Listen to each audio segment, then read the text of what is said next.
Roman Polanski's Repulsion is dismal, and I mean that in the nicest possible way. It's one of the most claustrophobic, miserable films I've ever seen, but it delivers it perfectly. It is a bleak and hopeless piece of work that perfectly conveys this nihilistic feeling of losing your very self.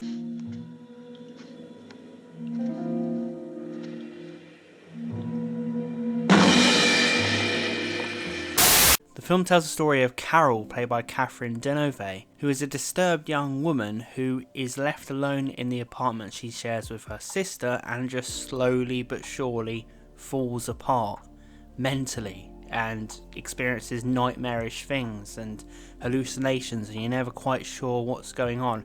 And that's literally the film. It's literally just one person going through some crazy stuff and becoming crazier herself. I think Repulsion is the perfect depiction of how certain people can feel even without being actually insane. Some people just genuinely want to be left alone, and the world cannot understand or handle that, and so people can spiral. It's no excuse for evil actions, but back here in the 60s you could tell that Roman Polanski was trying to communicate that no one remotely understood mental illness. No one had the time to, no one tried to. It's a tragic thing because in this film perhaps Carol could have been saved if someone just tried to understand that not everyone is the same. The film was definitely ahead of its time. No one was talking about mental illness in such a raw and unflinching manner in the 60s. And for many years after too. Repulsion broke a lot of barriers. Up until this point we had never really felt sorry for someone committing bad actions. But you can't help but feel empathy for Carol because you're forced to. Polanski presents such an intimate portrayal and we spend every moment of the film with her. Her descent is not sensationalised or trivialised.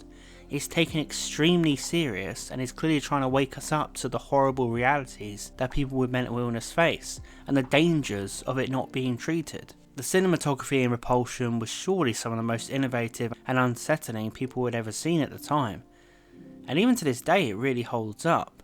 For me, the best shot in the entire film is this one. I think it's truly incredible.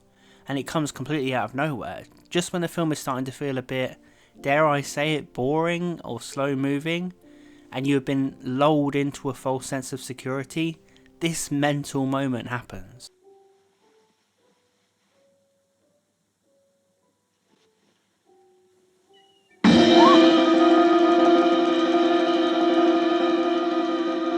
That moment makes all the slow pace worth it. You are not expecting it in the slightest. The camera placement is wonderful, and the mirror going past is the exact horror that I love. It's jarring, it's odd, it's theatre of the mind.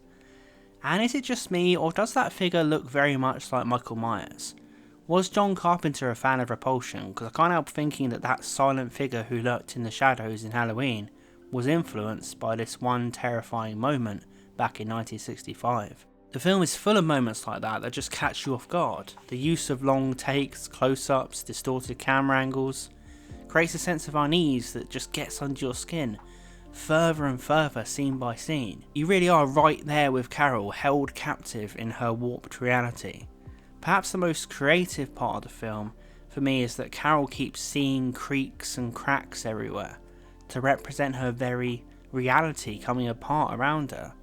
The cracks start off small and continually get more dramatic and pronounced, and they leave you feeling breathless, realising time is running out for Carol. Inanimate objects are also a big part of Repulsion, just as they are in Roman Polanski's other classic horror, Rosemary's Baby, which I also reviewed a while back on the channel. Much like that film, Repulsion is almost exclusively set in an apartment building, and there is a continuous focus on ticking clocks, bells ringing, taps stripping. It's fascinating how Polanski manages to make these regular, everyday objects contribute to the stress and tension of the situation, forcing you to realise that if you were battling your mind, the smallest of insignificant objects could bear down on you and become imposing and malicious. Much like Rosemary's Baby, the apartment seems to be a character in itself.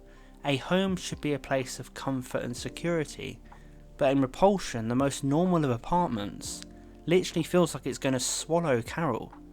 Again, it's a fantastic depiction of how mental illness can turn anything and everything around you into something monstrous. Repulsion also gave me French New Wave vibes in several moments, such as when Carol is walking through the streets and we are simply observing events, and it feels a little plotless and random. But I enjoyed that because I couldn't quite get a handle on where the film was going, and then very suddenly small events start to happen that grab your attention. You have no idea what kind of film you are going to get until it's too late, and then you realise you were just knee deep into Carol's insanity. Although I do prefer Rosemary's Baby, I just think that's an iconic, fantastic horror piece of work. Repulsion, just for its low-key horribleness, I think it's a film that should be watched today, just to show how far we've come, but also just to show that we need to relate to people with these issues a lot more, because this is what it's like when your mind starts to swallow you up.